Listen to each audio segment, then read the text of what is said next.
Alright, we recording. Well, let's get on with this. I had to stretch, I'm sorry. Back's been hurting. Alright. Alright, so when we last left off, Nezu had convinced Delta. Alright, so Jesus. Shouldn't probably have drank my water right before recording this, but, Alright, but last time we left off, it ended with Nezu being able to convince Delta to let carnitrix Lincoln, my foreign exchange hero, Nezu, convincing Delta, this universe, Delta, to let carnitrix Lincoln and Nezuko live 2 weeks of their life out before they're eventually, executed. Now then, we open up this part where we see my foreign exchange hero, Lincoln Nezuko, heading on back to, the 1A class of this universe. As they sit down, they tell everyone, along with Aizawa, and they tell everyone that they explain, not about the whole Carter and Perditrix thing, since Carter and Perditrix Lincoln have wanted to keep it secret, basically.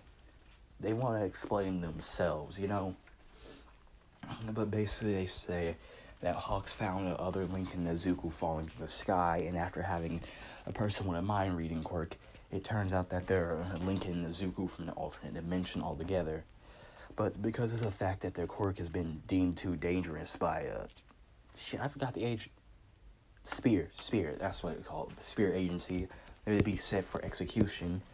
But Nezu decided to let these two live out their last 2 weeks alive, being friends with Class 1A and everything of the sort. Now, then, to say some of the students are shocked that they'll meet another Lincoln Nezuko, Bakugo's more annoyed than anything else. But besides all that, eventually leads to Aizawa to calling the two boys in, as everyone's more surprised that they look exactly like their Lincoln Nezuko. Only difference is that, Lincoln in this universe is the same age as them, and he has his long hair tied back into a man bun. Also, his eyes are green and blue instead of, I'm pretty sure black. They're black in that, or orange. I don't know. So, while this is a shock to others, the first one, I would say the first one to actually come and make up and talk to him would be Ida. I just, feel like he'd be that way. As he comes up to him and says his name is Senior Ida, which Lincoln, after getting a good look at his face, remembers his Ida and how he was killed by Upgrade. And while Lincoln is somewhat fearful and shaken, he ends up being able to shake it off and shake Ida's hand. Him saying, you already know who we are, but they introduce themselves anyway as Lincoln Loud and Nezuko Midoriya. And, we see things go on from there. As Aizawa tells them to sit down and grab to sit by their universe versions of themselves. So Izuku by Izuku, Lincoln by Lincoln, even though they won't really be getting grades or anything like that, just sit down and watch. And if they want to, they can participate in the work, which they both choose to do so, as they want to feel included. Now then, we see Bakugo's reaction, as this is season, into season 3 Bakugo, after the whole, I don't want to say, this isn't before they met the big three. Actually, I say this is after Mirio kicked their asses. So, So this is after Mirio kicked all their asses. But besides that, So this is into season 3 versions of them. So Bakugo is looking at the Izuku here, and it's obvious to tell that it seems like they're about from when him and Izuku were in junior high.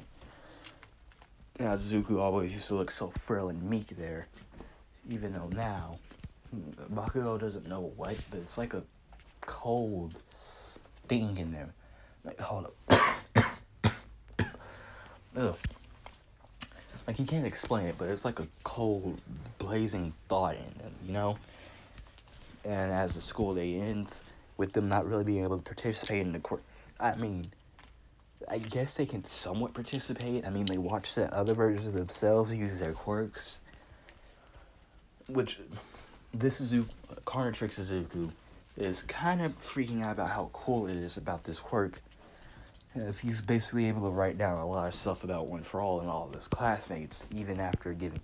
Also, while looking at the notes of, Izuku. My foreign exchange hero, Izuku. But, yeah. Basically, the whole day goes on really peaceful. I mean, Aizawa ends up having a little bit with Aizawa telling them, asking them if they're going to explain to them exactly what that thing on the wrist are. Which they have been hiding, by the way. Since, I mean, if the normal classic watch could fit under a jacket sleeve, I mean, this, even with the tentacles stabbing into their arms, could probably fit as well. With them saying they will eventually, just, they don't want to talk about it right now. And so, I say about 2 days go by of them just getting to know everyone in this universe. With Lincoln getting trying to get close to Hyoka until he realizes that his Hyoka was, erased from existence by his own hands. Got like demon entity hand? I don't know. But yeah, so he's not really too okay with any of that. But after this, we see Carnitrix and Pertrix Lincoln come up to Izuku in this version of Lincoln saying they want to go talk to Inko. Which they definitely know all of everything that happened by now. So they understand why they want to go talk to Inko, as they know that her blood is on their hands. Unwillingly, of course, but, And so, as they walk to the Midoriya household, which Inko was explained in hindsight about what's happening. And, say even though Inko was expecting to link into Izuku, she wasn't expecting to be immediately hugged by the two. With them breaking down crying and telling her how sorry they were, saying they wish they just stayed home that night instead of going on that trip. With Inko asking what they mean, and after a while, getting the boys to calm down, they explain to her. Inko is, horrified, yes, but she tries her best to be comforting to the two. She really doesn't know what to do in this situation mostly, but she tries to be the best mother and auntie she can be right now, and just comfort the two boys. Which even leads to a home-cooked meal, with them saying that they haven't had a home-cooked meal from Inko in over a year now. As, yes, that's how long they've been stuck with the car and Pertrix. Which Inko just can't help but think about a whole year of having to keep themselves locked away. And whenever they did interact with someone, it ended in, multiple deaths. So, she just tries to be there for them. And during this time, this universe's Lau family is also told about what's going on. As Lincoln had asked if they could find a way for Lincoln to go see the Louds. For Carnitrix Lincoln. Pertrix Lincoln. Asking if there would be any way he can go see the Louds. As, he hasn't seen his family in person for 2 years by that point. And, they're all kind of floating in non-existence right about now. So, there's that. So, yeah. Basically, when Delta agrees to give them a hypersonic jet, it takes a day, but Lincoln and Lincoln, or the Pertrix Lincoln and Ford Exchange Hero Lincoln are able to get there to Royalwoods, Michigan. And Lincoln is just thrilled to see his hometown again after even though it's been years for Lincoln, but it's been years for Pertrix Lincoln, but for an Exchange Hero Lincoln, it's only been about a couple of months, 7 months. I need to go reread and see. But yeah, during their walk over to the Lau family house, this leads to two starting to explain. As well, they don't know it completely about each other's lives yet. And this leads to, well, for exchange for Lincoln asking if Lincoln had anyone before things turned south. And so, my soul purgatrix Lincoln is telling him that, telling him, asking him if he knows Jiro. Him saying yes and saying, well, there you go. As they just kind of talks about her. As he tells him he missed her, and he also tells him that the last time he saw her, they had went on a nice date and everything right before he went on that camping trip, which turned everything to hell and back. As for an exchange her only can't help but feel saddened for him. As he also tells him, as he also asks him that it's been 5 days now, when are you gonna tell them? As he thinks, when we get back. Well, as he tells them when they get back, they'll tell their class 1A. And also to tell them about their lives in general. Basically they're gonna info dump. And trauma dump at the same time, but yeah. So we see them finally get to the loud house. A knock on the door, Rita opens it. She sees her son for the first time in a couple of months in person. After, and she also saws the taller Lincoln. Again, I mean, the way I can high scale Lincoln in height, he's like one of the tallest in the class, standing at a solid 5'11", damn near 6 foot. He probably, I say like 5'11 and a half. So like this Lincoln is tall, like tall as hell. Since I don't know why I have to explain it, but I'm going with the fact since Lincoln at the age of 11 and 12 in the Canon series is already half his teenage sister's height and damn near close to being half of his dad's height. Like, bro's a beast in height. And so, he's tall as shit. I hand canon that Lincoln is really tall. So, yeah, she noticed the taller Lincoln next to him. With Rita knowing the whole thing as Exchanger Lincoln told her, she just gives her son a hug, knowing that he probably hasn't seen her in God knows how long. With him saying hi to his mom before they walk in. Now then, all the other girls were prepared by Lisa to tell them what's happening. And so when they all see a new Lincoln come in, they basically, I guess, bomb rush him, clutter him with hugs. Lincoln asking, how's everyone been, even though, I mean, he knows it's not his family, but, you know. And, wow. And he also sees little Lily, as Lincoln tells her that she's 4 in his universe, and that she got so big, and she'll be so strong, you know, basically all the good encouragement stuff. As Lincoln also said, he's kind of surprised to see a version of them without any quirks, as he says all of his sisters had quirks. And so there's that.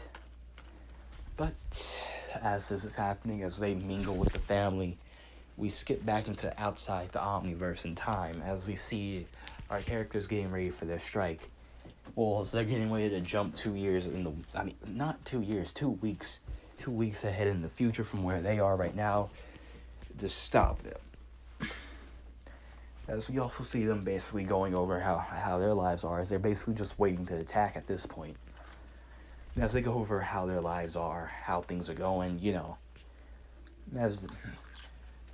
Which, to say that Arzu was a little shocked that he married Ochako, while happy, but as he asked they basically asked, did he go to the future too? With him nodding and agreeing, saying that he was able to change it.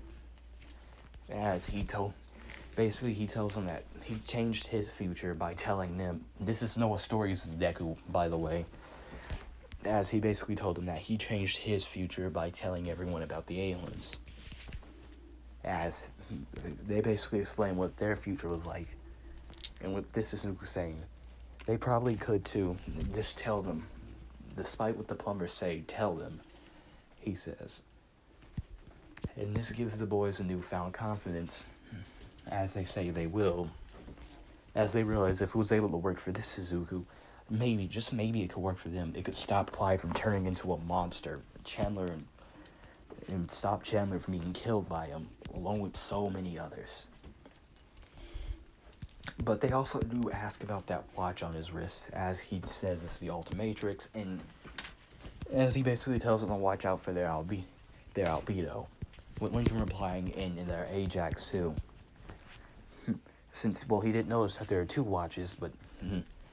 And so now they also know to watch out for ultimates, and they're hopefully getting ready to be prepared. As they also show off what they can do. As they just straight up ask him if he knows about One for All, which is a yes in his turn. As they also say, as, well, we see Lincoln Nezuko turn on One for All before black is tendrils enveloped with greenish dark aura for Izuku and darkish orange aura for Lincoln starts to pop out of their hands. As, well, Noah Sore's deku says, Black Whip. As he says that it's kind of been a little bit since he's seen Mirio use it, but yeah. Now then, we all get to the other Lincoln deku. 2 Lincoln Nezukus are, a Lincoln Nezuku back there are ghosts. There's another one with nanite powers. Another 2 Lincoln Nezuku come up, and they're being followed by 2 entities, which the two entities immersing themselves as metal and steel. Yeah, I probably should have come up. Stain. Now,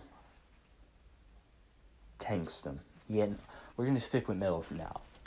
Which, if you can't tell, these 2 are 2 versions of Max Steel. Zuku and Lincoln Steel and Metal. There we go, I finally got what I was trying to say. So they're a ghost. Hell, even got some bins in here like canon. Got a Danny Phantom over here too, a Gwen 10, a Chandler 10. You know, hell, you even got an aged up version. Also, if you know my Loud 10 series, you got the Omniverse versions of Lincoln and Izuku. Lincoln Chandler basically got an aged up version of the Omni team from my Loud 10 universe. Which, if you want to know where they were taken from, let's just say they were taken from, I say the end of Omniverse? Yeah. Well, probably not. Let's just say they were taken, like, right before the end of Universe V Tennyson. The same with the Prime Ben here. He was taken right before the episode of Universe V Tennyson. Or, and I guess in the Loud 10 case, Universe V Loud and McLean. So, yeah. As they ask Paradox how much longer they have to wait, as he says just a couple more minutes, as he needs to get this timing right. As they also ask if he's really a celestial if he can turn into a celestial sapien, why hasn't the multiverse been taken out yet? I say, Omniverse, Loud 10, Lincoln says, will ask. As Paradox says that he's basically a lot weaker than most celestial sapiens, as he said that the azimuth of this universe ended up placing his DNA in the watch, which led to it being far weaker than normal. Basically mixing his DNA with the celestial sapien transformation, making it weaker and normal. With them letting out, so at least there's that, they think. Now then, let's get back, as we see a plane finally landing in Japan, where we see a version of where we see Perjutrix Lincoln and Exchange Hero Lincoln. As we see them finally get back to UA, which I say this around during gym for Class 1A, and this is when the expectation come with them, with Carnitrix and Purge. Carney and Purge Lincoln sitting all of them down and telling them. I mean, they tell them everything from the moment they arrived in Japan, the relationships they had, which Jiro is kind of shocked. I guess shocked that she'd get in a relationship like that. Shit. But I hope that doesn't fall. I say more shocked that she get in, well, not in the relationship, it's just how it, it's more like a mix of confusion and embarrassment. The muzzle. It's more like mixed emotions that she has going on right now. She does kind of think to herself, what would it be like to be with him? Since, from what she can hear, they were happy. But besides thinking that, we finally get to where the carnitrix was found, the death of Chandler and Clyde, the rest of their junior high class, and, well, the legit extinction of hell upon Japan.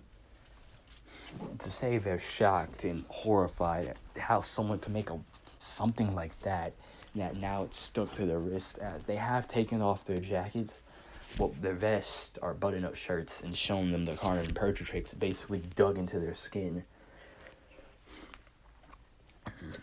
But they actually do still accept them, in all honesty, telling them that what they did was out of their control and they couldn't do anything about it.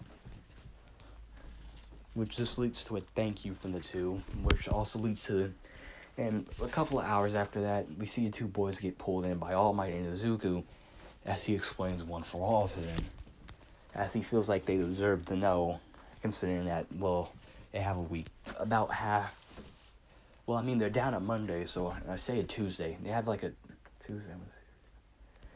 They have until Sunday left, so like 6 days. So, basically, time goes on. As well, during this time, they also tell Izuku that somehow the Izuku and Lincoln in this universe, that somehow the watch reactivates and they turn into that thing again, if it gives them a smile. Make sure they tell everyone that they know they love them, because it's going to be waiting. As they remember stopping in another universe, as they remember, well, the now known as Azimuth, unknown to them, just smiling and waiting for the people to let out their fears after demonstrating its power. Just letting them get out that last little tinge of fear and sorrow, regrets they never got to do before wiping them out. They remember vividly that that thing just did that for boredom, fun, because it was a monster. Who knows? But really didn't know.